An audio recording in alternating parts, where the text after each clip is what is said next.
बिस्मिल्लाहिर्रहमानिर्रहीम। अस्सलामु अलैकुम। हम अपना सब्जेक्ट पढ़ रहे हैं केमिकल इंजीनियरिंग थर्मोडायनेमिक्स 2। मैं डॉक्टर आमिर अलाउद्दीन हूँ, assistant professor department of chemical engineering में। हमने जो लास्ट टाइम से कुछ एक मेजर टॉपिक हम स्टडी कर रहे हैं जो है सिंगल फेज़ सिस्टम्स, और इसके अंदर जो हमारा एक मेन टॉपिक है वो है आइडियल गैसेस, और उसका सब टॉपिक जो अब नया स्टार्ट हो रहा है वो है स्टैंडर्ड टेम्परेचर एंड प्रेशर। जो ऑब्जेक्टिव्स हैं इस टॉपिक के वो ये है कि to understand standard temperature and pressure, इसको हम STP से एब्रीविएट करते हैं, and that the specific volume of an ideal gas at standard temperature and pressure is 22.4 litre per mole. हमने ये अंडरस्टैंड करना है कि स्टैंडर्ड टेम्परेचर और प्रेशर क्या है, और जो वॉल्यूम है स्पेसिफिक वॉल्यूम किसी आइडियल गैस का वो स्टैंडर्ड टेम्परेचर और प्रेशर पे इतना होता है। दूसरा ऑब्जेक्टिव कि जो हम गैस कैलकुलेशंस करते हैं उसके अंदर हम एक कांस्टेंट यूज़ करते हैं जिसे हम आइडियल गैस कांस्टेंट या परफेक्ट गैस कांस्टेंट कहते हैं, और उसको हम कैपिटल R से डिनोट करते हैं। लेकिन हमने ये सीखना है कि गैस की ही कैलकुलेशंस करनी है और R को यूज़ किए बगैर करनी है। ये R को क्यों यूज़ नहीं करना ये हमने देखना है, और ये कि इसके बगैर किस तरह कैलकुलेशंस हो सकती हैं। तीसरा objective to understand the terms standard cubic metre per hour, ये इसको हम एब्रीविएट करते हैं SCMH, standard cubic metre per hour, और standard cubic feet per hour, standard cubic feet per our.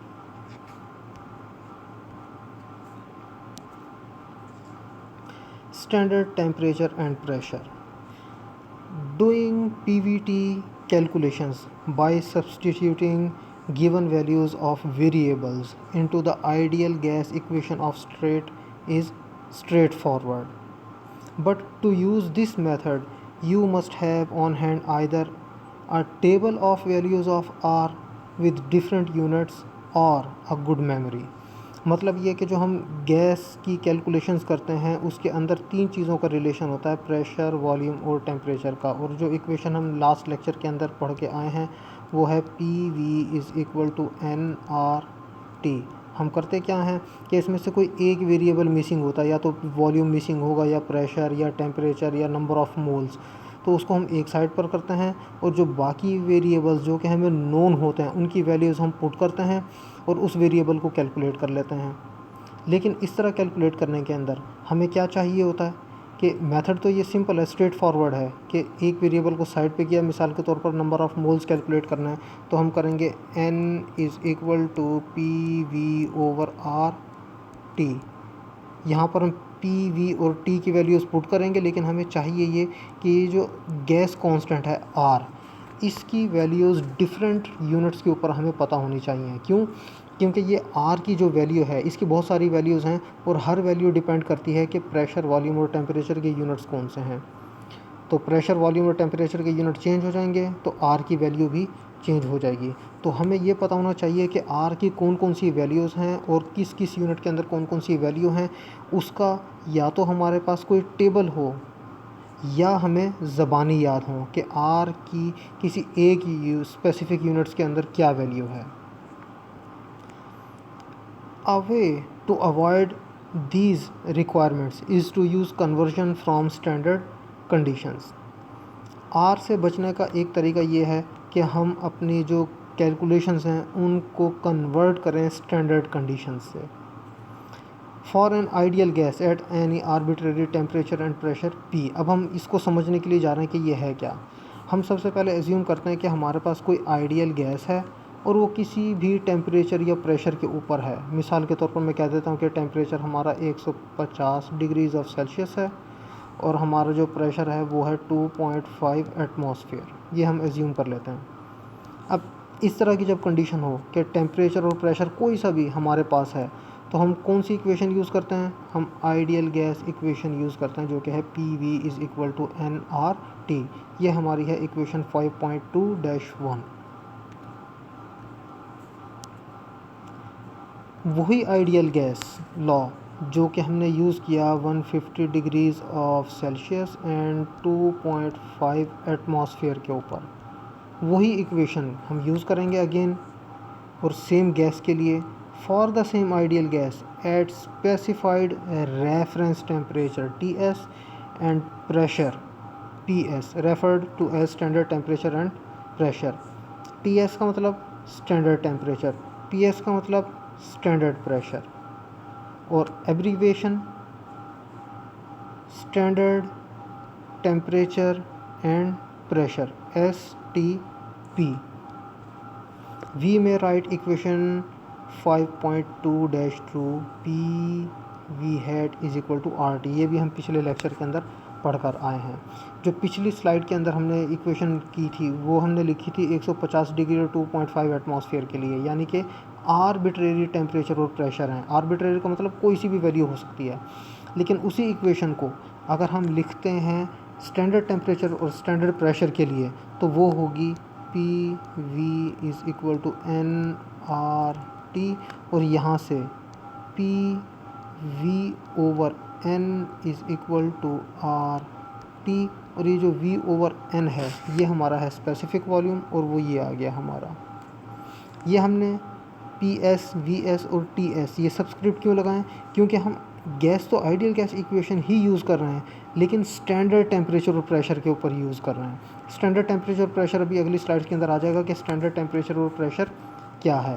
तो आइडियल गैस इक्वेशन को जब हम स्टैंडर्ड टेम्परेचर और स्टैंडर्ड प्रेशर के ऊपर यूज़ करेंगे तो हमारा ये वेरिएबल्स PS, VS और TS हम लिखेंगे। इससे हमें ये पता चल जाएगा कि ये 150 डिग्री या किसी और टेम्परेचर के लिए नहीं है, ये इक्वेशन स्टैंडर्ड टेम्परेचर और स्टैंडर्ड प्रेशर के लिए है।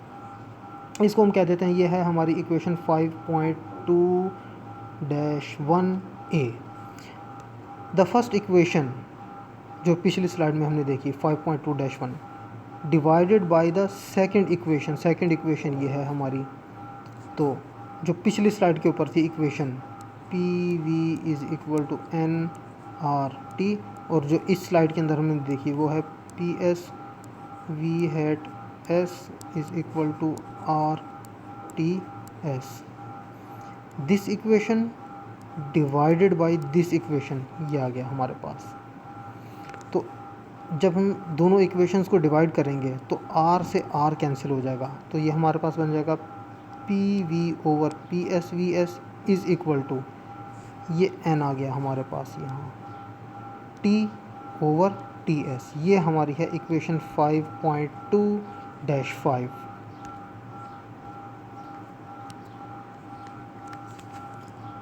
अब अगर हमारे पास कोई फ्लोइंग स्ट्रीम हो, क्योंकि हम केमिकल इंजीनियरिंग थर्मोडायनामिक्स पढ़ रहे हैं, इंजीनियरिंग थर्मोडायनामिक्स है और इंजीनियरिंग के अंदर हमारे पास फ्लोइंग स्ट्रीम्स होती हैं, तो फ्लोइंग स्ट्रीम के लिए अगर जो हमारे ये जो दो वेरिएबल्स हैं नंबर ऑफ़ मोल्स और वॉल्यूम, ये किससे रिप्लेस हो जाएंगे?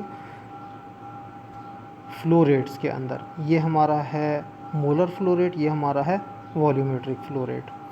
Since the standard conditions PS, TS, V hat S is equal to RTS over PS are known, equation 5.2-5 may be used to determine V for a given value of N or vice versa। ये जो PS, VS sorry TS ये हो गया PS, TS, और जो VS है ये कहाँ से आया हमारे पास? ये हमारे पास था PV hat is equal to RTS। इस इक्वेशन से हमने VS की वैल्यू निकाली, ये वाली VS is equal to RTS over PS, यानी हमारे पास तीन वेरिएबल हैं, 1, 2 और ये 3। PTV स्टैंडर्ड टेम्परेचर और प्रेशर्स के ऊपर। R नोन, ये हमें नोन है। किस तरह नोन है? हमें पता है कि standard temperature 0 degrees of centigrade होता है और स्टैंडर्ड प्रेशर हमारा 1 एटमॉस्फेयर है, और V हैट ये 22.4 लीटर होता है। ये भी हम आगे चल के देखेंगे। Note that When you use this method you don't need a value of r। इसके अंदर हमें r की ज़रूरत नहीं पड़ती। अगर हम पिछली स्लाइड के अंदर जाएं तो ये देखें, जब हमने दोनों इक्वेशंस को डिवाइड किया था तो डिवाइड करने के बाद जो हमारे पास नई इक्वेशन बनी उसके अंदर r की वैल्यू मौजूद नहीं है।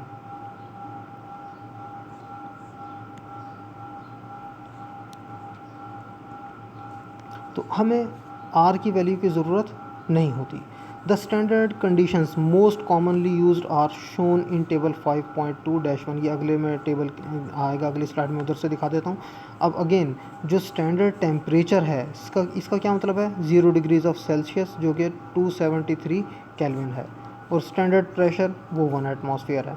अब कोई सी भी गैस हो, बेशक N2 हो, बेशक CH4 हो, बेशक कोई हाइड्रोकार्बन गैस हो, किसी भी किस्म की गैस हो हमारे पास, उसके अंदर वो गैस अगर 273 केल्विन पे है और उसका प्रेशर 1 एटमॉस्फेयर के ऊपर है जो कि हमारे स्टैंडर्ड टेम्परेचर और स्टैंडर्ड प्रेशर हैं, कोई भी गैस जब इस कंडीशन पे हो तो उसका वॉल्यूम, स्पेसिफिक मोलर वॉल्यूम हमेशा और लाजमन 22.4 लीटर पर मोल होगा।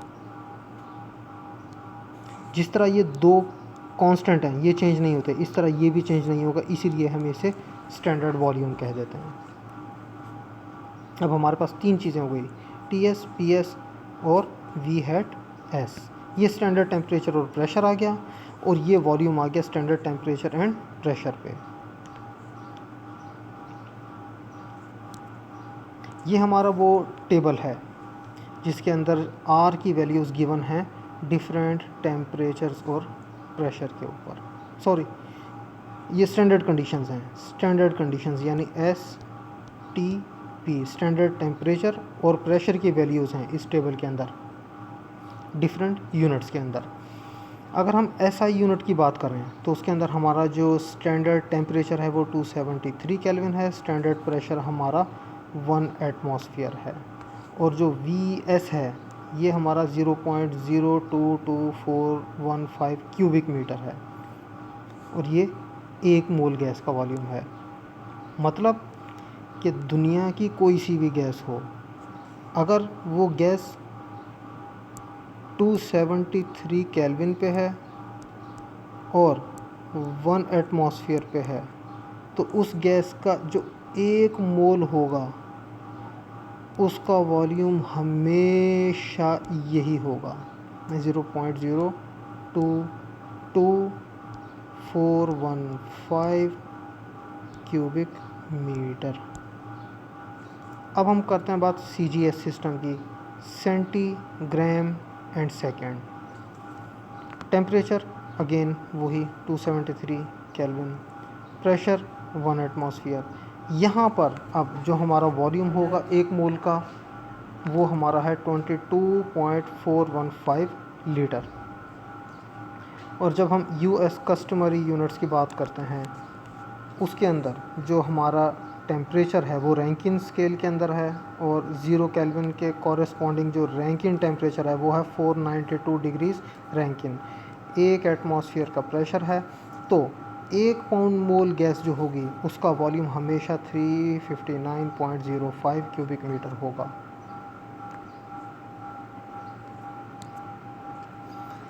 You should also commit to memory the following values of the standard specific molar volume, यानी जो मोलर वॉल्यूम है हमारे उनकी वैल्यूज़ डिफरेंट यूनिट्स के अंदर ये हमें याद होनी चाहिए। अगर 1 किलो मोल गैस है तो स्टैंडर्ड टेम्परेचर और प्रेशर पे उसका वॉल्यूम लाजमन 22.4 क्यूबिक मीटर होगा, और 1 किलो मोल के बजाय अगर 1 मोल गैस है तो स्टैंडर्ड टेम्परेचर और प्रेशर के ऊपर उसका वॉल्यूम हमेशा 22.4 लीटर होगा, और अगर 1 पाउंड मोल गैस है तो स्टैंडर्ड टेम्परेचर और प्रेशर पे उसका वॉल्यूम 359 क्यूबिक फीट होगा। ये हमारे VS की वैल्यूज़ हैं। The term standard cubic metre और SCM standard cubic metre is often used to denote cubic metre at standard temperature and pressure. ये SCM इसका मतलब है cubic metre at standard temperature and pressure. And standard cubic feet SCF standard cubic feet इसका मतलब है cubic feet at standard temperature and pressure. यानी कि हम ये कहें अगर स्टैंडर्ड क्यूबिक मीटर इसका मतलब होता है cubic metre at standard temperature and pressure. A volumetric flow rate of 18.2 standard cubic metre per hour, ये फ्लो रेट है हमारा, means 18.2 cubic metre, 18.2 cubic metre at standard temperature and pressure per hour. ये 0 degrees of Celsius and 1 atmosphere के ऊपर है। क्यों? क्योंकि standard temperature and pressure है।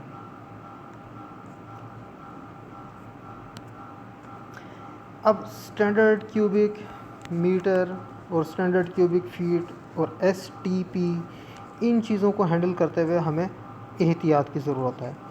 While standard temperature and pressure for most equation of state calculations have historically been 0 degrees of Celsius and 1 atmosphere. यानी history के अंदर पास्ट में हम क्या करते थे, जब हम इक्वेशन ऑफ स्टेट यानी कि PV is equal to nRT use करते थे, तो हम जो स्टैंडर्ड टेम्परेचर और स्टैंडर्ड प्रेशर लेते थे वो होता था 0 degrees of Celsius and 1 atmosphere. Those values are by no means universal. लेकिन ये नहीं है कि ये यूनिवर्सल वैल्यूज़ हैं, हमेशा और पूरी दुनिया में ऐसा इस्तेमाल हो रहा है, बल्कि डिफरेंट जगहों पे डिफरेंट है। मिसाल के तौर पर अगर हम international union of pure and applied chemistry IUPAC वालों की बात करें, वो क्या कहते हैं कि हम स्टैंडर्ड टेम्परेचर जो है वो 273.15 केल्विन लेंगे और जो स्टैंडर्ड प्रेशर है वो हम 100 किलो पास्कल लेंगे, और उसके जो इक्विवेलेंट हमारा वो है PSI स्केल, उसमें ये प्रेशर हमारा बन जाता है 14.5। एंड सम इंडस्ट्रीज़, ये तो बात हो गई IUPAC सिस्टम वालों की, लेकिन इसके अलावा और भी है कि डिफरेंट इंडस्ट्रीज़ भी जो है ना स्टैंडर्ड टेम्परेचर स्टैंडर्ड प्रेशर के डिफरेंट वैल्यूज़ लेते हैं। फॉर एग्जांपल जो हमारी पेट्रोलियम इंडस्ट्री है, they have adopted different values. If you see a reference to standard temperature and pressure in a reported gas law calculation find out which values were assumed. मतलब कि अगर आपके सामने industry में जब जॉब करेंगे तो आपके पास अगर स्टैंडर्ड टेम्परेचर और स्टैंडर्ड प्रेशर की कोई वैल्यू कोई कैलकुलेशन आती है, तो आपको ये पता लगाना होगा कि इन्होंने स्टैंडर्ड टेम्परेचर कौन सा लिया था और स्टैंडर्ड प्रेशर कौन सा लिया था। We shall always assume 0 degrees of Celsius and 1 atmosphere. जो हम करेंगे कैलकुलेशंस उसके अंदर हम standard temperature 0 degrees of celsius लेंगे और जो प्रेशर होगा वो 1 एटमॉस्फेयर होगा। बाज़ों का ऐसा होता है कि जब टेम्परेचर डिनोमिनेटर में आ जाए तो वहाँ पर हम इसको जो ना समथिंग डिवाइडेड बाय 0 नहीं करते, क्योंकि ये इन्फिनिट हो जाता है। तो इस वजह से हम 0 सेंटीग्रेड की जगह 273 केल्विन को यूज़ कर रहे होते हैं।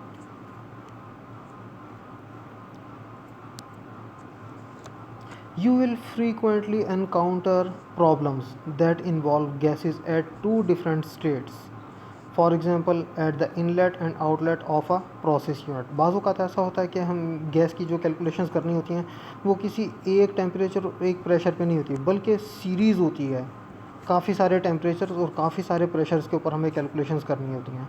अगर मिसाल के तौर पर हम अगर किसी प्रोसेस इक्विपमेंट की बात करें कि ये हमारा कोई प्रोसेस है, यहाँ से हमारी कोई गैस आई, वो किसी एक टेम्परेचर T1 और प्रेशर P1 पे थी और उसका volumetric flow rate V1 dot था। तो जब ये यहाँ से एग्ज़िट होगी प्रोसेस इक्विपमेंट से तो इसका टेम्परेचर T2 होगा, प्रेशर P2 होगा और volumetric flow rate V2 dot होगा। अब ज़रूरी नहीं है कि ये तीनों डिफरेंट हों। बाज़ों का ऐसा होता है कि कोई एक वेरिएबल सेम है शुरू और एंड की कंडीशंस के ऊपर, बाकी डिफरेंट हैं। ऐसा भी हो सकता है कि 2 सेम हो और कोई तीसरा डिफरेंट हो। तो ये डिपेंड करता है हमारे प्रोसेस के ऊपर। A convenient way to determine an unknown variable, इसमें से कोई सा भी अननोन हो सकता है। of the gas at one of the states is to write the ideal gas equation of state for both states and divided one equation by the other। अब इस तरह के प्रॉब्लम्स का जब हमें डिफरेंट टेम्परेचर्स हों और डिफरेंट प्रेशर हों उसके ऊपर अगर काम करना हो किसी एक गैस के लिए, तो हम क्या करते हैं कि इस स्टेट के ऊपर भी हम आइडियल गैस इक्वेशन यूज़ करते हैं, इस पे भी यूज़ करते हैं, और फिर जो इसकी आइडियल गैस इक्वेशन बनेगी उसको डिवाइड कर देंगे इसकी आइडियल गैस इक्वेशन से। तो जो सेम वेरिएबल होंगे वो कैंसिल हो जाएंगे और जो कुछ वेरिएबल्स बचेंगे उसमें से एक अननोन होगा, बाकी नोन होंगे, तो उसको हम कैलकुलेट कर लेते हैं। इसकी हम एक छोटी सी एग्जांपल भी आगे चल के देखेंगे। Any variables that are same at both points will cancel, मतलब कि इनलेट और आउटलेट पे अगर सेम वैल्यूज़ हैं तो वो कैंसिल हो जाएंगी। लिविंग एन इक्वेशन, और इस तरह हमारे पास एक इक्वेशन बनेगी जिसके अंदर कुछ वेरिएबल्स होंगे जिनको हमने डिटरमिन करना है और कुछ नॉन क्वांटिटीज़ होंगी। नॉन क्वांटिटीज़ की वैल्यूज़ पुट करेंगे तो अननोन की वैल्यू हमारे पास आ जाएगी। Inherent in this approach is an assumption, इस अप्रोच को यूज़ करते हुए एक एजम्पशन हमने करनी होती है, वो क्या कि जो हमारी गैस है वो इनलेट और आउटलेट या जितने भी स्टेट्स हैं तमाम स्टेट्स के ऊपर वो आइडियली बिहेव कर रही है ये गैस हमारी। You may on occasion be told that the flow rate of a gas stream is say 23.8 standard cubic metre per hour, मतलब cubic metre at standard temperature and pressure per hour at 150 degrees of Celsius and 2.5 atmosphere. बाज़ी जगहों पे literature में आपको ये मिलेगा कि किसी गैस का जो फ्लो रेट है वो 150 डिग्री सेंटीग्रेड और 2.4 एटमॉस्फेयर पे 23.8 standard cubic metre per hour है।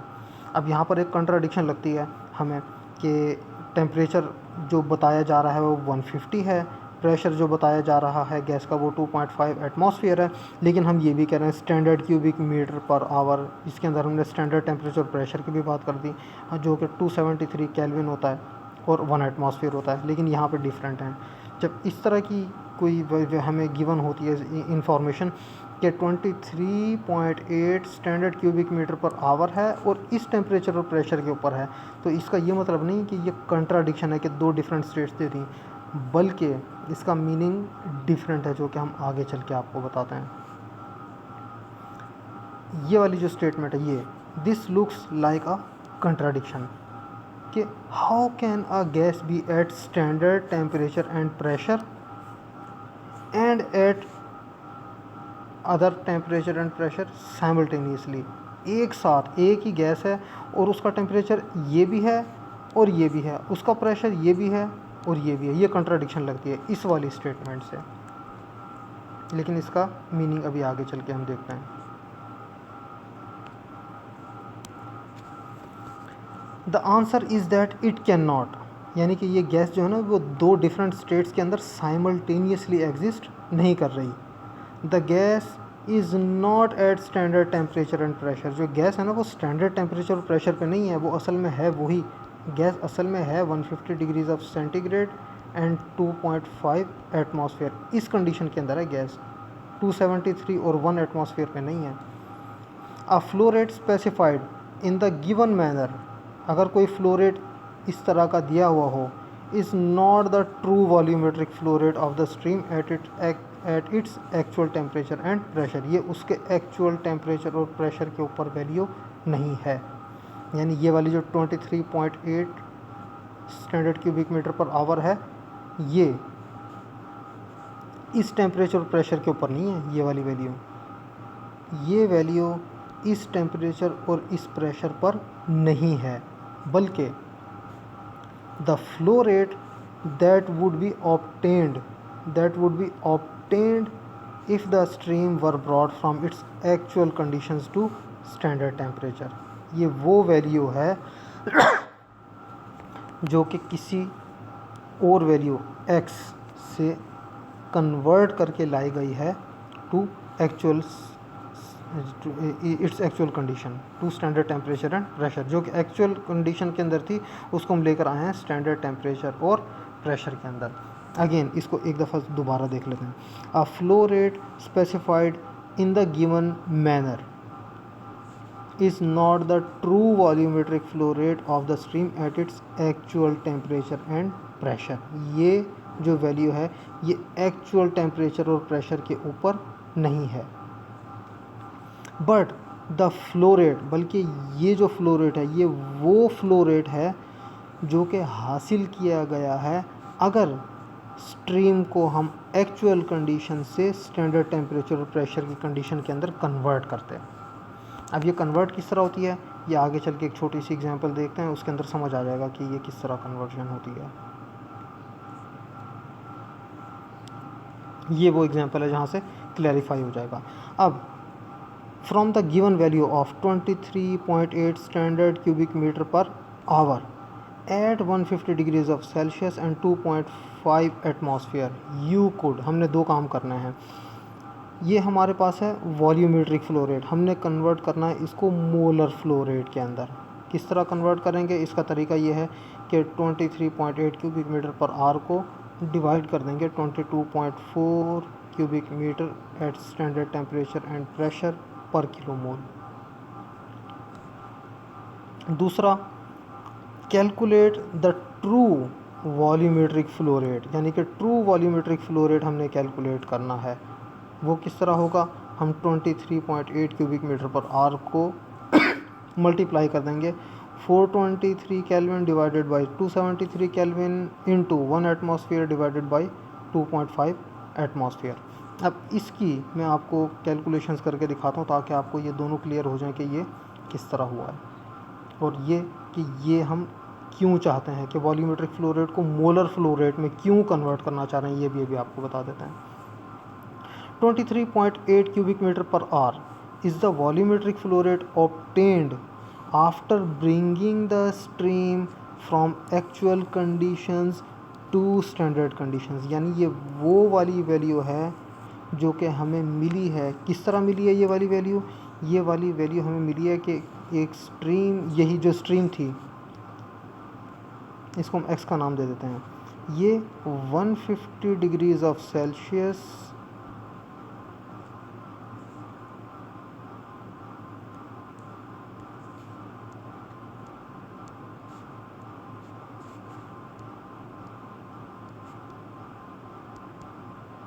ये जो x है ये कोई ना कोई वैल्यू होगी क्यूबिक मीटर पर आवर के अंदर, मिसाल के तौर पर 14.8 क्यूबिक मीटर पर आवर या कोई सी भी ये वैल्यू है, ये थी 150 degrees of Celsius and 2.5 atmosphere.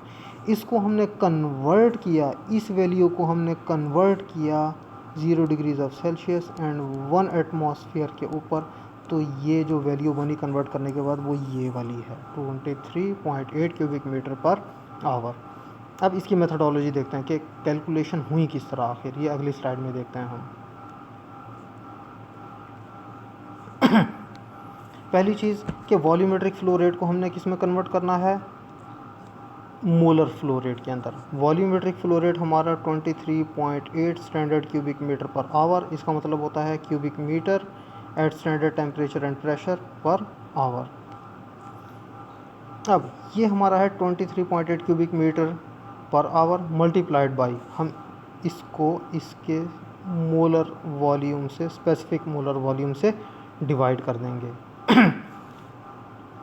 तो होगा क्या, ये क्यूबिक मीटर से कैंसिल हो जाएगा और हमारे पास किलो मोल पर आवर आ जाएगा। अब इसको हम मोलर फ़्लो रेट में कन्वर्ट क्यों कर रहे हैं, ये हमने पिछले लेक्चर्स के अंदर पढ़ा था कि जो वॉल्यूमेट्रिक फ़्लो रेट होता है वो टेम्परेचर और प्रेशर चेंज करने से चेंज हो जाता है। क्यों, प्रेशर चेंज करेंगे तो वॉल्यूम चेंज होगा, टेम्परेचर चेंज करेंगे तो वॉल्यूम चेंज हो जाएगा, लेकिन मोल्स चेंज नहीं होते। तो इस वजह से हम क्या करते हैं कि जो इस तरह की वैल्यूज़ हों जो कि standard cubic metre per hour या standard cubic metre per feet के अंदर दी हुई हों, उसके वॉल्यूमेट्रिक फ़्लो रेट को हम कन्वर्ट कर देते हैं मोलर फ़्लो रेट के अंदर, क्योंकि ये टेम्परेचर और प्रेशर चेंज करने से चेंज नहीं होता। ये रीज़न थी। अगला कि कैलकुलेशंस आखिर की किस तरह, यानी हम इसको एक्चुअल कंडीशन से स्टैंडर्ड कंडीशंस के अंदर किस तरह लेकर आते हैं वो देख लेते हैं। अब जो हमारी स्टैंडर्ड कंडीशन है इसको हम कह देते हैं स्टेट 1, यानी जो सबस्क्रिप्ट यूज़ करेंगे वो हम 1 यूज़ करेंगे। ये रहा 1 1 1। तो हमारा जो T1 है, स्टैंडर्ड टेम्परेचर ज़बानी हमें पता है 273 केल्विन होता है, प्रेशर हमें पता है 1 एटमॉस्फेयर होता है, वॉल्यूमेट्रिक फ्लो रेट गिवन है 23.8 cubic metre per hour. Actual जो हमारा है वो क्या है, टेम्परेचर 150 डिग्रीज ऑफ सेल्सियस, जो कि कन्वर्ट करने के बाद 423 केल्विन बन जाता है, और प्रेशर 2.5 एटमॉस्फेयर है। ये हमने कैलकुलेट करना है। हमारी जो स्टेट 1 के ऊपर इक्वेशन बनेगी वो P1 V1 dot is equal to N dot R T1, ये बन गई। इस स्टेट 2 के ऊपर जो इक्वेशन है वो ये दी हुई। नेक्स्ट, ये दो इक्वेशंस हमारे पास आ गई। इक्वेशन 2 डिवाइडेड बाय इक्वेशन 1, ये इक्वेशन 2 आ गई, डिवाइडेड बाय इक्वेशन 1 आ गई। मोलर फ्लो रेट सेम रहता है, कैंसिल हो जाएगा, R सेम है, कैंसिल हो जाएगा। तो हमारी इक्वेशन बन गई P2 V2 dot over P1 V1 dot is equal to T2 over T1। हमें जो चीज़ कैलकुलेट करनी है वो है V2 डॉट, ये एक तरफ रखा, बाकी सारे वेरिएबल्स इक्वेशन के दूसरी साइड पे शिफ्ट करेंगे तो हमारे पास ये वाली इक्वेशन बन जाएगी। अब इस इक्वेशन के अंदर हम क्या करेंगे, हमें सारी वैल्यूज़ गिवन है, नंबर्स हम इस इक्वेशन के अंदर प्लग कर देंगे। ये जो हमारा T2 है ये क्या है, 150 डिग्रीज ऑफ सेल्सियस, ये आ गया इधर। T1 स्टैंडर्ड टेम्परेचर ये हमें पता है, P1 स्टैंडर्ड प्रेशर ये हमें पता है, इधर आ गया। P2 ये हमें गिवन था 2.5 एटमॉस्फेयर आ गया। V1 23.8 cubic metre per hour ये आ गया।